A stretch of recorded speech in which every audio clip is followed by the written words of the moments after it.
obviously down at the river again. And only me. I ripped down on the quad, and there's a gate that blocks anyone from driving down the dirt road to get down to these pools. And there's no cars up there, there's no mountain bikes, there's no nothing, as usual. So, and believe me, if you were to come down that road in a quad, if anybody's in the river, they're going to hear you for quite a while. You're going to have time to get covered up. So anyways, I came down that dirt road just now, and I come up over the rise, which looks straight down to where that rock is behind me when I usually sit on the quad there and film.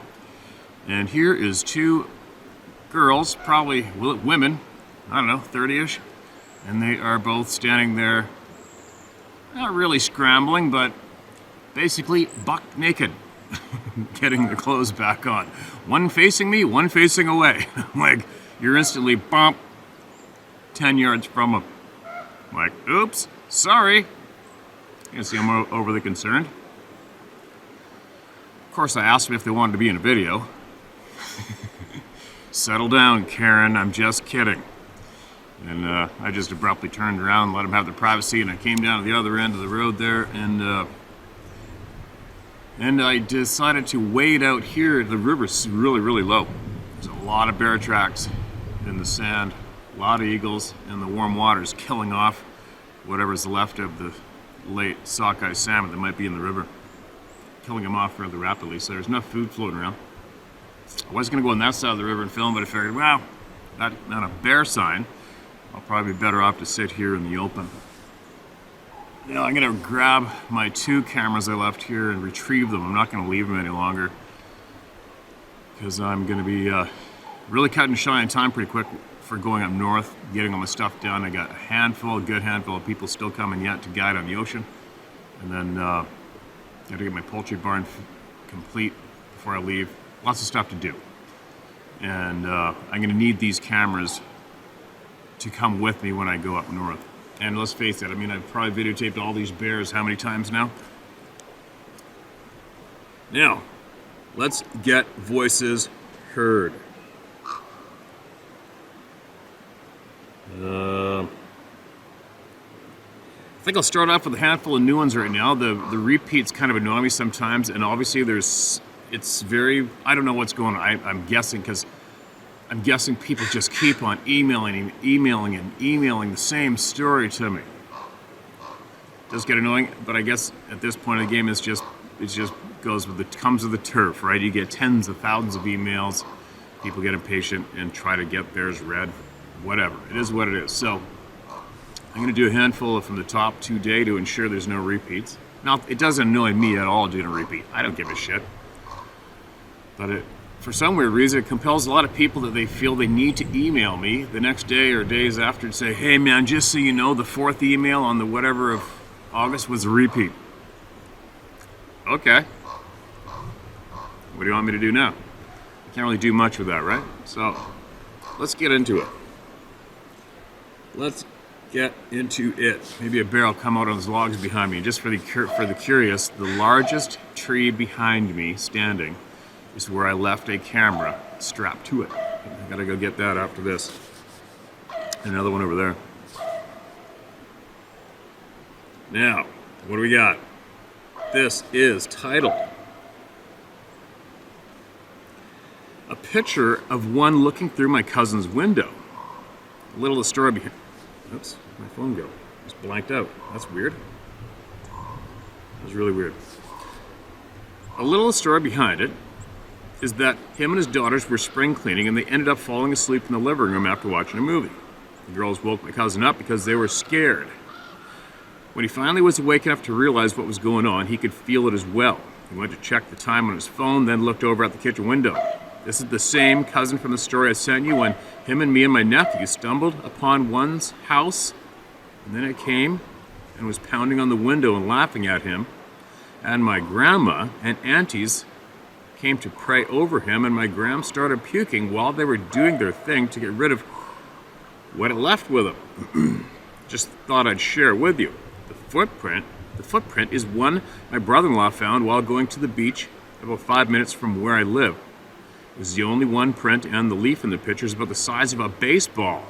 My brother weighs about 2:30. Okay, man. This will be tough for you guys to see what I'm seeing if I held up to the lens, so we'll hopefully gonna remember to put this in the video once I get home. And you can check out those photos then, all right?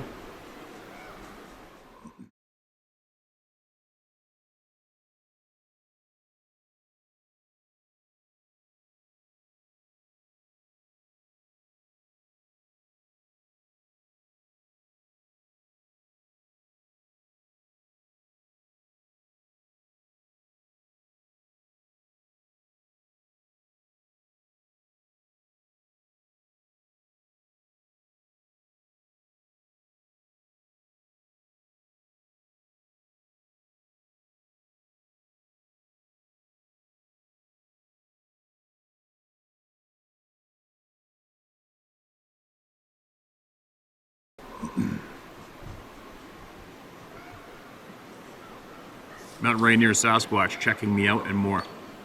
Hello, Steve. Please don't use my name. Okay, gotcha. I've been watching you now for years. The more I watch and listen to the emails you read from the community, the more I understand my experience. I also now have a understanding about things that happened to me as a child in the forest and my frequent dreams. I didn't think my story was important enough to share. I realize now all we share, as small as it might be, is important because the similarities and new learning that come forth in everyone's story starts to form a clearer picture. Amen.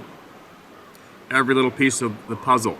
My views on Sasquatch have absolutely changed from 78 as a kid exposed to Patterson Gimlin on an old black and white.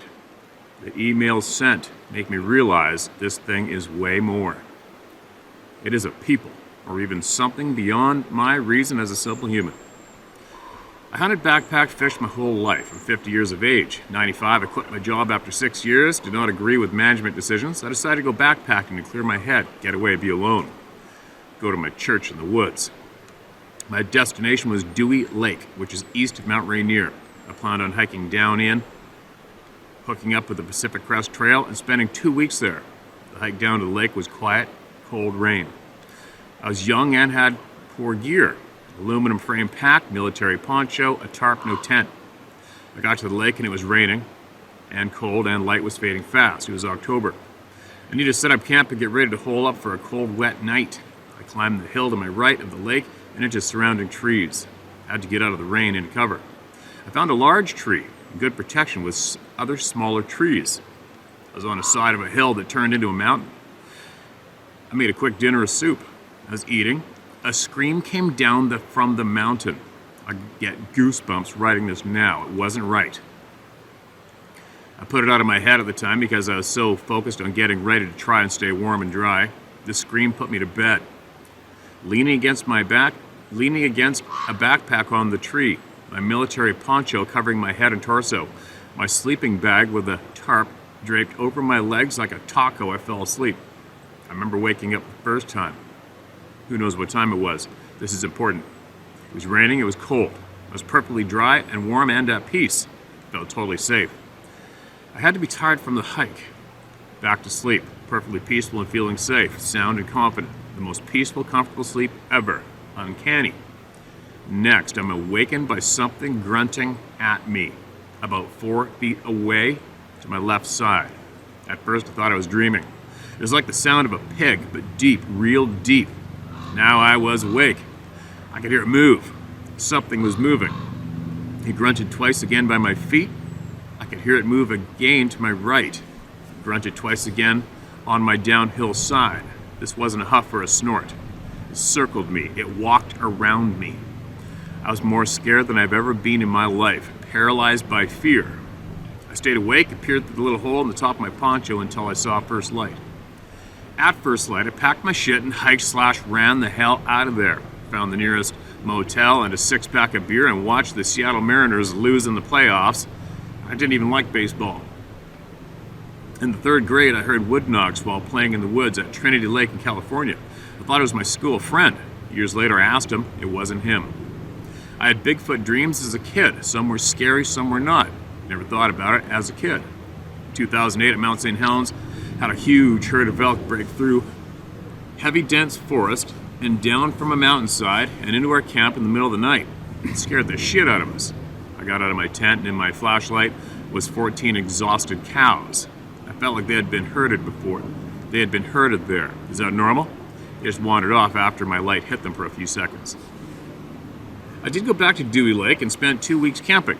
There were other campers there at the time. I did get to hike some of the Pacific Crest Trail in Washington by myself. I told this to some folks and they didn't believe me. I just quit telling it. I'll not stop going in the woods. They choose you, boss of the woods. That night in 95, something came and checked me out. Probably didn't mean to scare the shit out of me. We don't know everything. We don't know anything. Need to be aware, cautious, and respectful. There also could be some grumpy, nasty old sons of bitches out there, just like what we have in our world. Maybe they're beyond our realm of thinking. We ain't talking animal here, we're talking about the peoples. Thanks, G, for all you do. Be safe. Be safe, everyone. Gotta keep going out there. F it. They are what they are. ML. Okay, man. Gotcha, thanks. I do not envy that experience. That's everybody's worst nightmare, right? And meanwhile, right now, I'm really focused on what I'm going to be doing in the north for a month, including the possibility of going solo in the Rockies for a stone sheet for myself. It's either that or I am going back to that area that you guys see me walking that ridge top with the camera and sitting over that glacier. I might be going right back there with 2 friends to film them hunting doll sheep, possibly. One or the other, or both. And that is the same place we stayed at an old outfitter's cabin 2 years ago when we were there.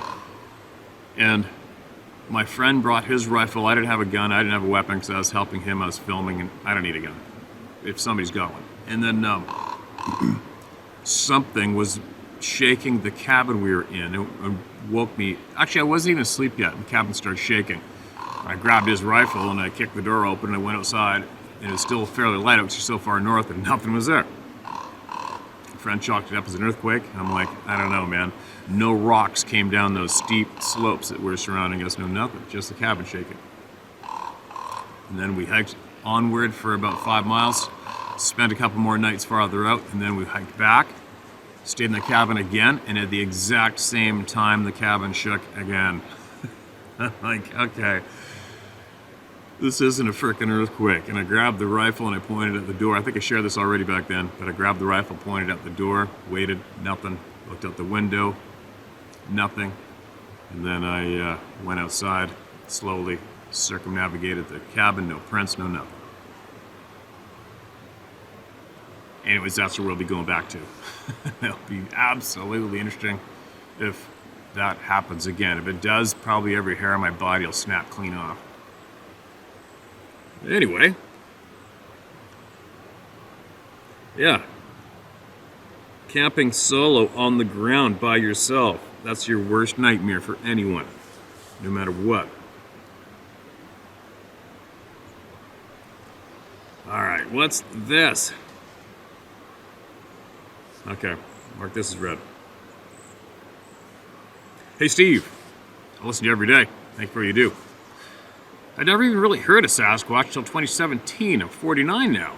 I lived a sheltered life, I guess. You could say just working and take care of my children back then. Listening to the emails made me remember a time in like maybe 99, 2000. So I would have been about 27 years old. I worked nights. I was a 9/11 dispatcher. Our house was on a cul-de-sac with the woods behind our house. We lived in the city. After bathing the kids and dinner, I would sleep for a few hours before going into work. My bed was by the window with my feet at the windowsill, and it was open.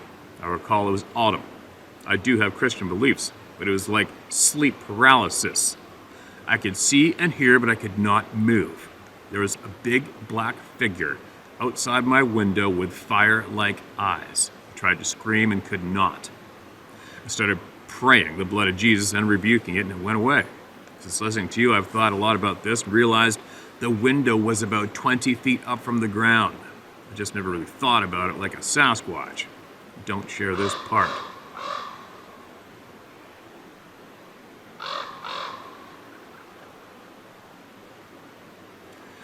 All right. Okay, well, that's pretty alarming. That's pretty alarming. And if you do have something else you want to share, man, if you get the chance, make sure you trust me, everybody out there. Include everything you got in your first email, all right? Because what we had some the other day was from May of 2020 or something. It can get lost. There's so many emails that don't get read. Okay, so make sure you get it all in one. And as far as you specifically attracting something, I don't think so. I don't think so myself. But who am I, right? Thanks for that email share, man. What a shit. That's not something you want to see, especially when you got kids in other rooms. Your children in the rooms by themselves.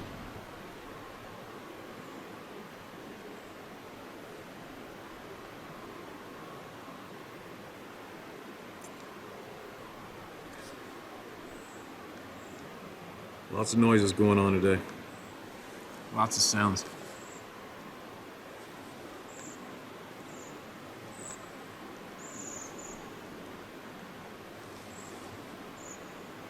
Let me know if there's a bear behind me or anything else.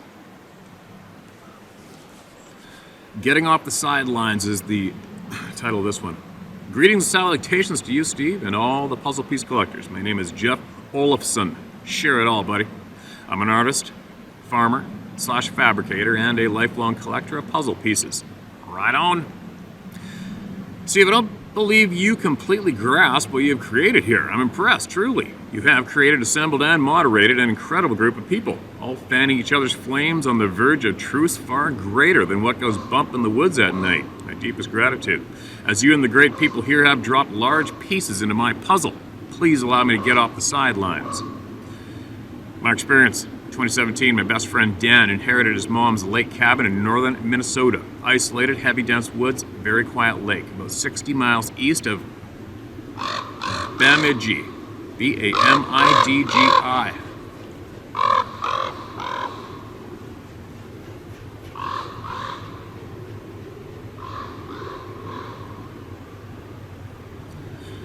Cabin was old and outdated. My buddy Dan had not been up there for 10 years, maybe more. So I started going up there with him, help him clean the place up, level buildings, clearing overgrown trees, neglected property shit. Looking back now, the Sabby were all around the entire time. Before the round table of knowledge, I had no info to work from. Tree knocks were regular between the hours of 9 p.m. and 2 a.m. Now this is going to sound dumb, but Dan played them off to me as crazy Bigfoot people beating on trees. And that was reasonable to me. The first weekend I'm up there, we're sitting around the fire one night, and coyotes started going batshit crazy. We have coyotes at home. I know very well what they sound like. Immediately I said to Dan, what is with these coyotes? They sound retarded or something. They were so loud and drawn out, and the end sounded like it was being choked out or something. They were so weird. I mentioned to some of the other friends when I got home, and it would go on for an hour or more, back and forth between two groups. This was common over the years. Weird owl hoots that were not really owl hooting. The pine cones and small rocks would land around the fire at night. Dan told me this was squirrels throwing shit, and I bought that too. I feel stupid now for not even thinking about the mechanics of a squirrel throwing anything. Was I aware of Sabby? Sabbe? Hell no. All I knew was the stupid BS from the Discovery ads. I was into the subject. Dan and I talked about Bigfoot from time to time, but neither of us had seen anything, and we are logical, reasonable problem solvers. So, every spring and fall, just Dan and I would go up, no wives, no kids, prep it all for winter or spring, whatever's going on. Fall 2020. We learned it was no laughing matter. No kids, no wives, most of the other cabins were empty. We go up, get the cabin winterized. First night we're there, some tree knocks fire up about midnight. We're sitting around a small fire. For some reason, I grab an axe handle and walk over to the nearest tree and drop a couple solid cracks on the tree. And with that, they all stopped. I didn't think anything of it. I can't even say why I did it. The next night, Dan and I are ripping a bottle of whiskey, and we are loud. We have a larger than normal fire as it's a little colder. We're sitting in between the cabin and the pole barn on the only slab of cement about 15 by 20. My back's to the woods in the south. Dan's back is to the woods in the north. Solid woods about 20 yards from my back, 20 feet from Dan. It's been dead quiet all night long. Not a peep from anything, not even bugs. We commented on it several times, as loons are always loud at dusk. Nothing. Dan's dog didn't want to come out of the cabin either. Golden retriever with a mind of his own, who would usually choose to lay outside in the rain. so I never tried to rationalize the dog's behavior. If I'd known then what I know now after listening to your last 2 years of content, I'm not sure I would have stayed outside, but I didn't know any better. So, we're sitting around the fire about 1 a.m., and I'm blasted out of my chair by what I assume is a bulldozer smashing through the trees directly behind me. Trees are getting smashed and broken. That kind of contradicts being the keeper of the woods, isn't it? We're both on our feet immediately. It's so loud. It's black as F, no moon, no light, and the cracking trees are headed west to the back side of the cabin. I'm shitting myself at the word go. I'm in the cabin like lightning after my 1911. That's a weapon for all who don't know. The entire time Dan and I are on repeat, what the F is that? We're back to the door, looking outside, and the noise has stopped right at the back side of the cabin. Dan has a flashlight and a 38, and I my 45. Nothing's really sank in at this point, and I look at Dan and I'm like, let's go. The cracking trees had just stopped. We exit the cabin on the east side, move around the south side where the noise came from. There's a fish cleaning shack between the woods and the cabin, and a 6-foot gap between the cabin and the fish house. The side light stops right at the back of the cabin. We're inching our way forward. We get between the cabin and the fish house, and the snapping trees commences once more, no more than 30 feet away. So loud. No other noise, just the smashing of trees. It was like running a skid loader through the trees if the skid loader was silent. That has got to be so intimidating, it's absolutely off the charts. If any of you are familiar with what a skidder is, it's almost like it's a full-size excavator on tracks or big nasty wheels that basically nothing stops it. That would scare the shit out of a dead person. Just we stop to the back edge of the cabin at the end of the light, fear washes over me like I cannot even describe, and I froze. I have no other life experience to reference for how that fear locked me in place. Nothing in the dark has ever stopped me like that. I looked at Dan, and his face was the same as mine. Eyes the size of baseballs and white. It's dead silent again. We just stand there for at least a minute. Finally, we whisper to each other, what the F, it's no bear. Dan pokes the flashlight around the corner. We both have guns up, which gave me no solace as it usually would. On the farm, I'm the one who gets up at 3 a.m. to drop bodies when the predators start making trouble. I have no fear of the dark or what may lurk in it, but this was not that, and I knew it. The sound changes direction, starts smashing trees headed away from us. We stand there frozen. I say to Dan, I don't need to go see what that is. Dan whispers, you want to go back inside? I'm like, yes, I want to go back inside. We sit inside for a couple of minutes, and Dan says we should go out and watch the fire burn down. I'm not really having it, but I don't want to be a pussy. So we go back outside. I sit with my back to the pole barn, pistol in my lap, but we don't last long before we dump water on the fire and go inside. The next morning I'm outside looking into the woods, and I can see limbs, branches, and trees the size of my arms smashed all over. It's so dense and swampy I couldn't even get in there to examine it. And even with the sun, I was still jumpy, just poking my head in there. Neither of us saw any creature. We talked about it a couple times. Both of us reasonable people. We simply knew what it wasn't. Yet, both considered it a Bigfoot at the time with no other reasonable explanation available. Dan died last year, so I have not been back up there. He is my best friend, and I didn't take it well. Sorry to hear that, man. It's really unfortunate. One of my best friend, childhood friend, just passed away a few days ago. It's a sad thing when that happens. It's a sad thing. I am 100% convinced we all see each other again, though. That's what I pass on when I can. Puzzle pieces. I've been a potter for the last 20 years, and I can't listen to the same music over and over, so I listen to a lot of audiobooks in the studio while I work. Ancient books, Roman historians, the cuneiform tablets, the emerald tablets of Thoth. I've been collecting puzzle pieces of human history for 20 years.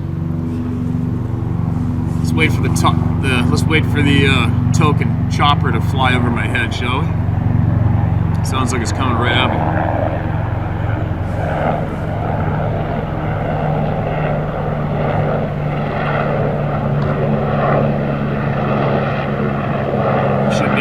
a second right there. There it goes.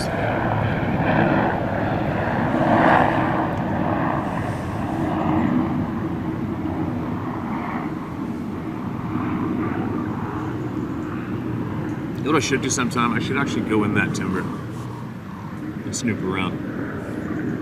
Imagine the bear trails in there would be absolutely ridiculous. I've already looked at it on Google Earth and there's nothing. Nothing that way till you hit the next river over, which is Stamp River, where everyone says, you want a Sasquatch experience, just walk the Stamp River. So many people have said that, it's ridiculous. I might go in there and have a little snoop in that timber one day. Obviously I'll bring a rifle with me and see what's in there.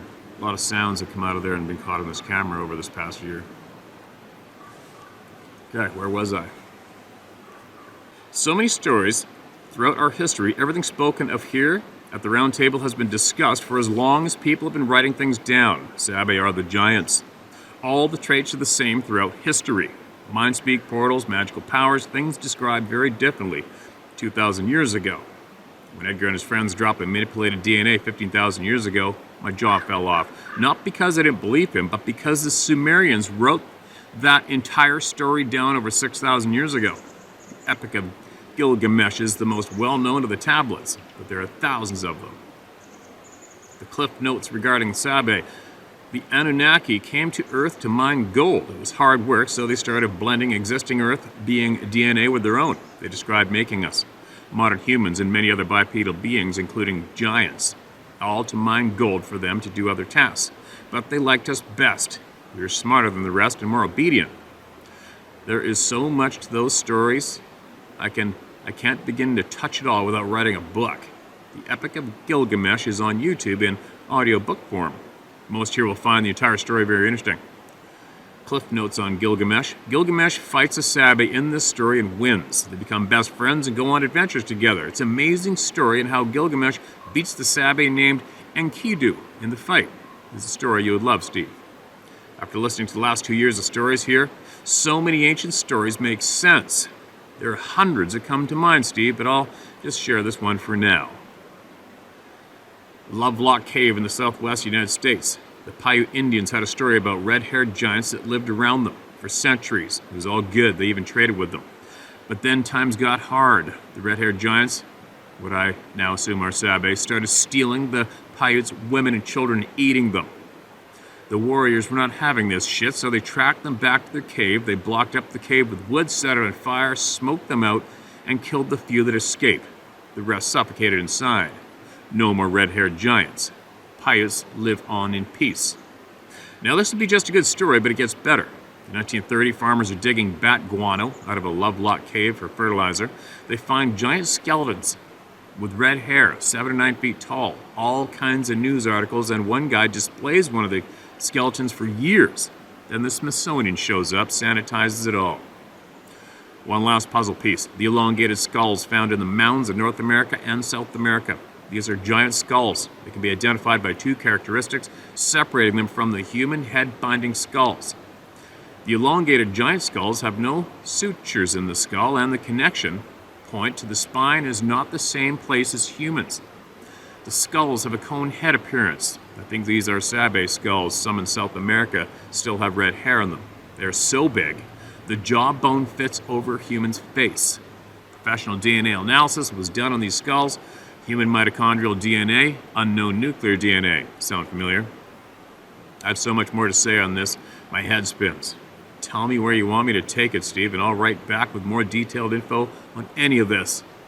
I'm beyond impressed with what you have built here, Steve. The mystery we are solving is far beyond just Sabe. The knowledge being shared by everyone, the puzzle pieces are so numerous. Thank you, Steve, and thank you for everyone sharing puzzle pieces. Whether or not you realize it, Sabe is just a bridge into the gigantic real world that has been hidden from all of us. The myths of old are real. P.S. Your communist fucktard government won't let me go fishing with you. Pissed.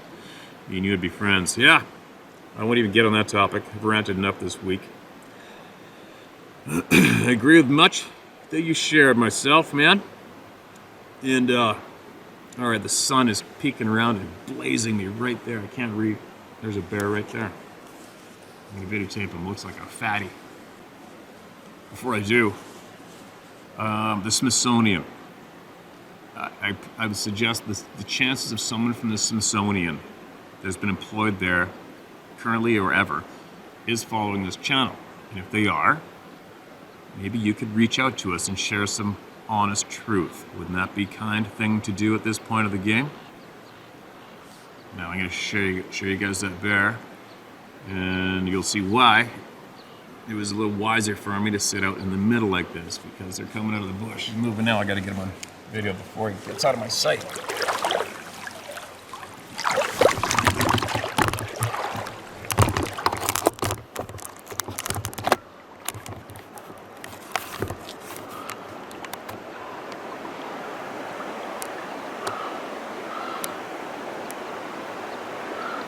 Now he's going to become working his way around here, and there's a chance he's either going to cross the river where these rocks are, or he's going to continue on.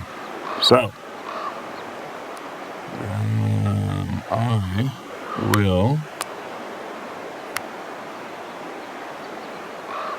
let my presence be known to him before he makes the decision to cross to right here, because that's my way back, and the quad is actually behind those trees up there. So,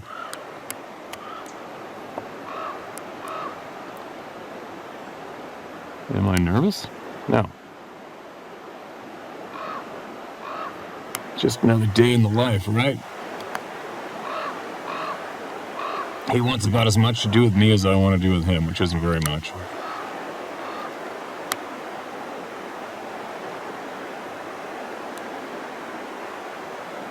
He's really using his nose right now, I can tell. Ears are back, nose is up, something's up. He's smelling me, maybe.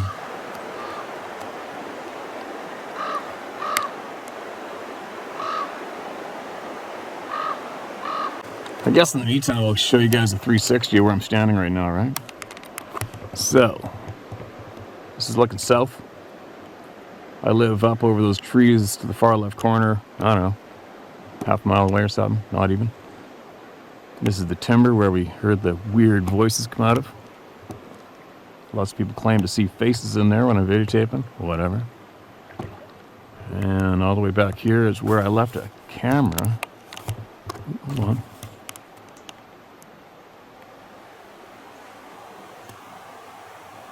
There it is, right there. Because the bears and everything seems to cross there a lot. Could move it along. Right up in those green leaves is where I got the snapshot of that face, about 10 feet off the ground above the bear. And there's the black bear right there, coming back out.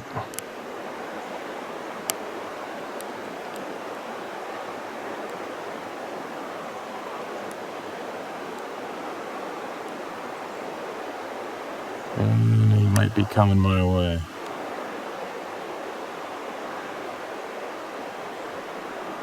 His nose is telling him something. Not his eyes. I got the sun behind me, so he's not gonna see me.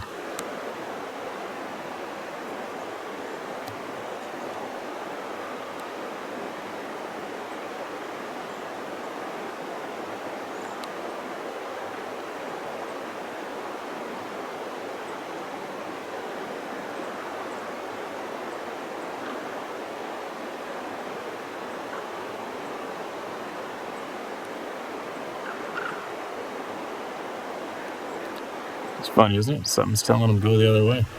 Perfect.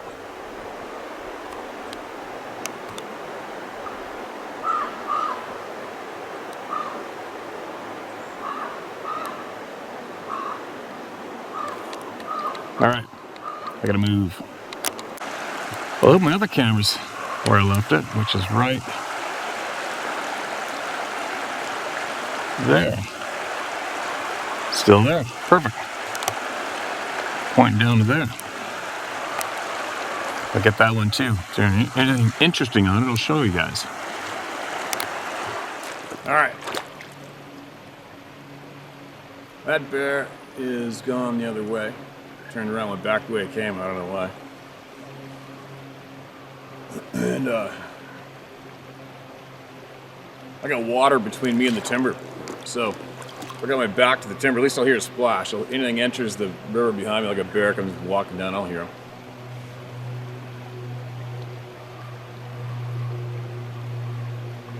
And then I'll get a couple more stories out here, experiences out here, and then I'm gonna go grab that camera.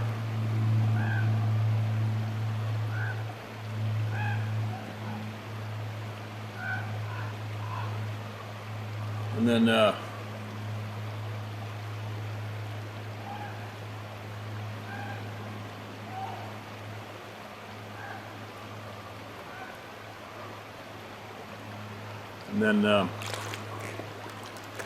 go grab that other camera. We'll see what kind of bear traffic it is right now. If this bear traffic's real heavy, I'll get that camera later, because that's like a major corridor and it's so thick right there. If a bear comes up, it's going to be 3 feet away from me.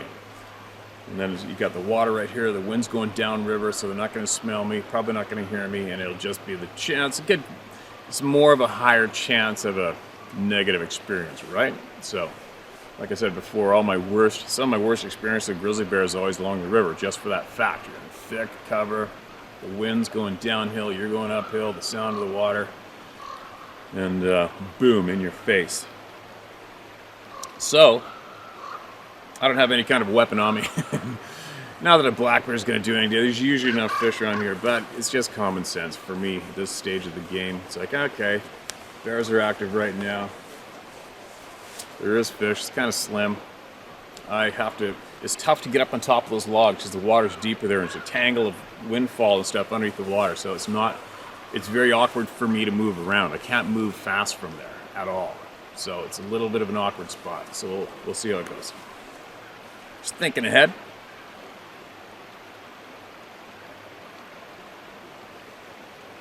Now,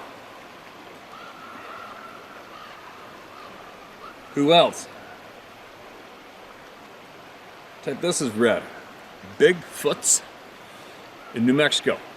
Hi Steve, your friends Eddie and Megan from New Mexico here. This is my 3rd time trying to send over. So many amazing stories to tell you from our area of the 4 corners of the North America, USA. We're close to several First Nations people, Native American reservations, and after sharing my story, I attached here for your reference and forwarded an email below while bartending here in my small town of Farmington, New Mexico. The people of the Navajo Nation share some truly extraordinary experiences with me. They've also had of their own. Hope you get a chance to read my experience below. Your videos and shares help me understand what happened to me way back in '03. If you'd like to hear more, I'd be happy to provide you with more information. My friend, my wife and I watch your videos daily. We love each story you share on your rants. LOL. Enjoy the read, Eddie. All right, Eddie. Gotcha. Here we go. Sorry for the wait, but there's no way out of it. Hey, Steve, Eddie here from New Mexico here.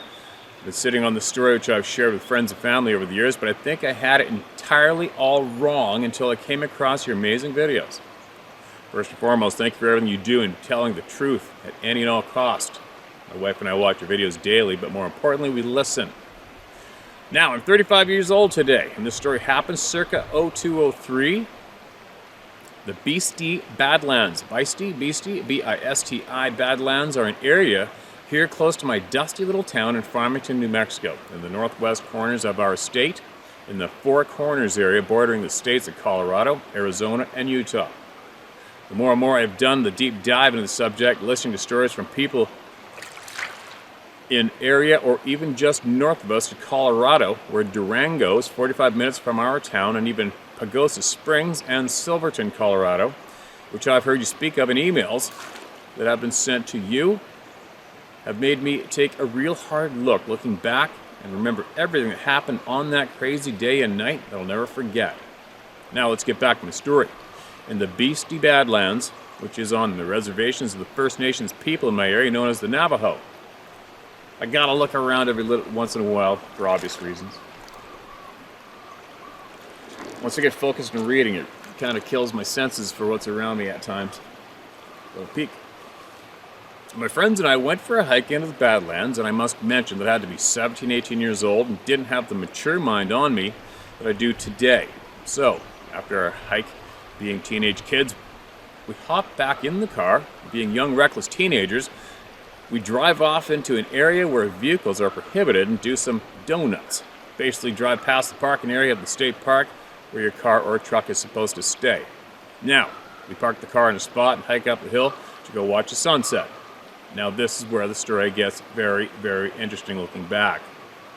And to this day, I can never return to this area without heavily thinking of everything that took place that evening. For years, my intrepidation of what happened was that maybe I drove over an ancient burial ground or offended the spirits of the ancient Navajo tribe and we had an interaction with a skinwalker. But like I said, after countless stories from your videos, I fully believe is an encounter with the Sasquatch being. So here it goes.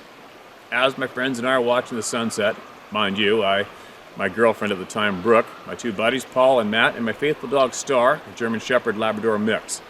On top of this hill, out of nowhere, from what had been a clear and calm day, a violent windstorm picked up out of nowhere, and we were pelted with tiny grains of sand in droves for the better part of 10 minutes. Finally, we all agree, okay, it's time to go. We make our way down the hill, and my buddy Matt slips and falls and rolls his ankle. We later learned it was a nasty sprain that'll come into play at the end of the story. So, Paul and I now have to have him put his arms over each of our shoulders so we can help him walk back to the car with us. Now, about 5 to 10 minutes later, we reach the vehicle. The strange thing is my car now won't start. I've never had any problems before with this little vehicle. My father had purchased for my 16th birthday, and I never had an issue thereafter. So this goes on for about 20 minutes. I try to turn the key over, and you just got the clicking noise. Finally, ignition turns over, and I put it in reverse to back up and leave, and the back tire starts spinning and dig me into what is now us being stuck in a little ditch that wasn't there. My tires just created it. So, we get out of the car to how bad it is, and we are dug in pretty good. Not prepared for this as the sun is pretty much now set and darkness fills the landscape. We collectively all exit the car to figure out what to do next. Here's where it gets very, very interesting. My dog Star would not jump back out with us and is shaking like a leaf on a tree in the front seat. We tell Matt to get back in the car and sit since his ankle is killing him, and the three of us try starting a fire. And I swear to you, the wind had calmed down and the night was still. No matter what we did, the fire would not start. I'm telling you, I was in high school at the time, had my backpack with notebooks inside, and we had lighters and broke branches off the sagebrush all around us for kindling. And it was like some kind of spiritual evanescence force was at work, keeping us from being able to start this fire. So Brick goes back in the car to comfort Star, Matt's in the back seat. Paul and I have the tire iron in our hands to dig us out of the situation we're in. That is when the snapping of the twigs or branches begin. North, south, east, and west, coming from all sides of us. Paul and I keep digging and ignore, don't say anything to each other for about 15, maybe 20 minutes until the growling started. 1 second on that note.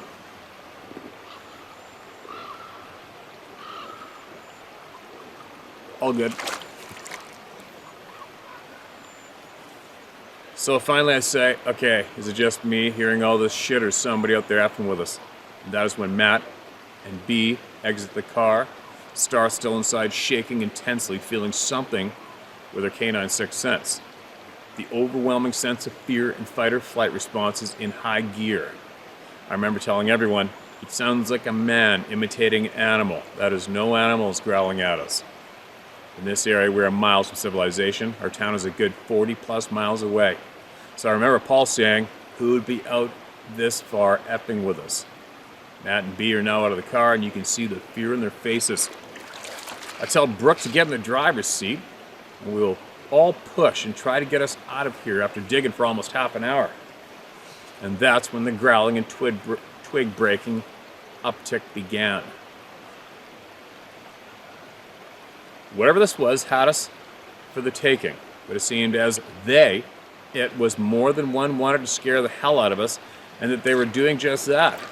The tires kept spinning, so I thought to myself, we need traction. So we got the rubber mats for our feet in the back seat of the car, placed them underneath each tire. Mind you, the twigs snapping, low guttural growling, north, south, east, and west still going on, but gradually getting louder from how much closer they're getting to us. So I tell Brooke, okay, on the count of 3, you hit the gas and we will push. Matt, my bud, remembered, has the rolled ankle, so is so scared, even he on one leg joins Paul and I in the push, because even he is shitting bricks, scared all the way. Scared the way we all are, and experienced immense pain, but the fear in the air is so palpable, even he wants to help do his part to get us the hell out of there. Steve, I swear to you, in that finale, 3 seconds, as I count 1, the twigs uptick. Braking is coming from all directions. 2, the low guttural growling is now sounding like a scream is about to erupt from all sides of us. And when I said 3, counting loudly, in that split second before I said 3, it sounded like a tree trunk split in half. Mind you, there are really only petrified trees out there in the beastly Badlands. A sound so loud it was deafening. Needless to say, B hit the gas, the 3 of us pushed, and the car released from being stuck. Thank God. Brooke probably drove for a good 15 seconds as we chased the car in the dark. That is how terrified she was, because we were all experiencing this, and she finally stopped. We all jumped in, helping Matt into the car, and thus we hit the gas and hauled ass out of there.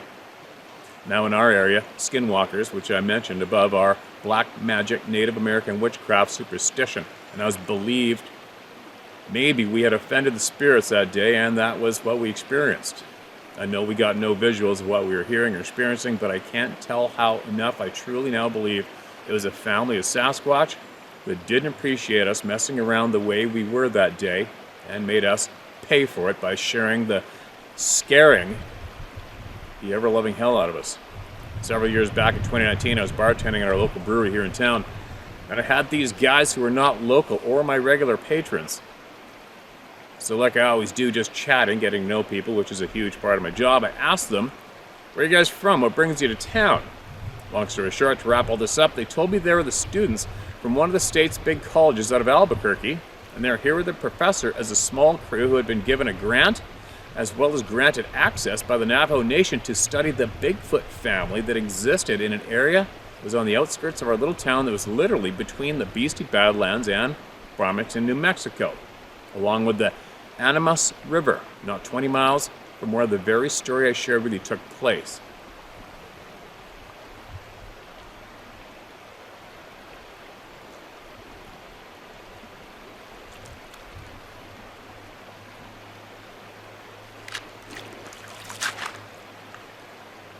Needless to say, I shared my story with them, and they shared some photographs with me that were truly remarkable.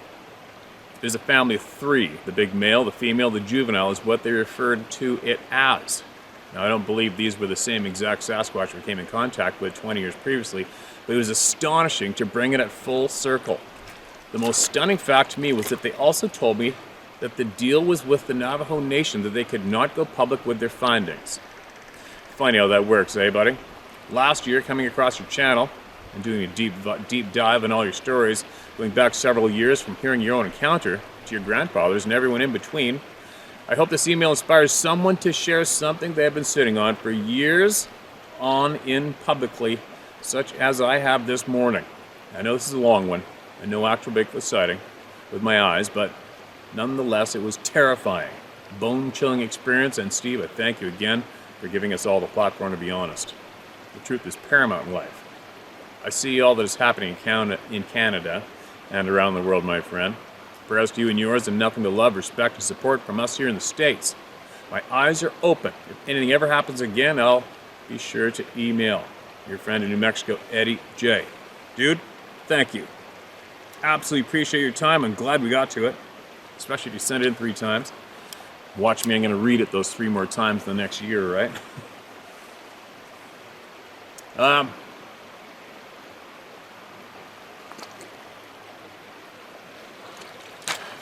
The photograph Did you mean that you saw a picture of a family of them? They showed you a photograph? That would be really interesting, and it'd be weird. It's just, it's a little odd to picture somebody just getting a grant, especially school-related people, and off they go to the Navajo land, and boom, they snap a picture of a family of them. That's really something else to possibly take in and wrap your brain around, right, without seeing the photo. I wonder if those people are watching this channel. Probably. Probably. And as far as other people, like you said, encouraging people to share what they know, I don't think we've picked on the Smithsonian staff yet, have we? I know we haven't. Maybe it's time we did. Are people from the Smithsonian watching this channel? Probably. So, if you are, and for whatever reason it is that you have been conditioned or convinced that the people of this planet aren't allowed to know what you're allowed to know, hopefully you agree that that is absolutely wrong and a major crime. Hopefully some of you might be at the point where you believe it's time that you accept the fact that we are all equal, all neighbors, we're all here on this globe together. We all deserve an equal chance at knowing as much as we can and rocking this lifetime out to the best we can. Right? So on that note, to all of you who have either are currently employed at or previously employed by the Smithsonian Institute of Secrecy, email me. Use a secure email. I don't give a shit what name you use. Email me. Share with us what you got. For me, what would I be most curious of? I would be most curious of the reason why you have been conditioned to accept the practice of not sharing the truth with the people. Why? Why? Why is that? Why do the people at the Smithsonian all agree? What is that, of intimidation? Did they scare the shit out of you? Did they make you sign on the dotted line your firstborn would be delivered to the Clintons or something? I want to know why. Why are you keeping secrets from the people when it comes to the natural world and the truths, our truth? I want to know why. Email me what you know if you can. Unless you're so absolutely brainwashed, you're just a frickin' mask-wearing window licker, and it'll never happen, right? Imagine what a place like that needs staff like that, right? Easily scared, easily manipulated, easily conditioned to go against your own brother, neighbor.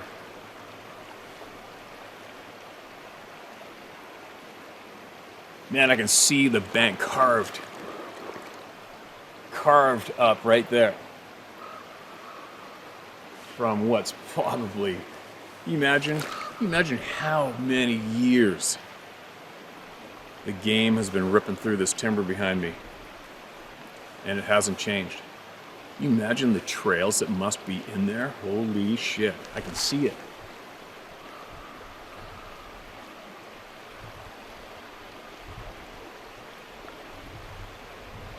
Carved right up. I'm going in there. When I get back from up north, I'm going in there.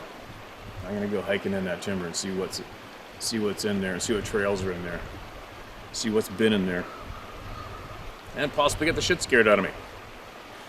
Oh well, it happens, so be it.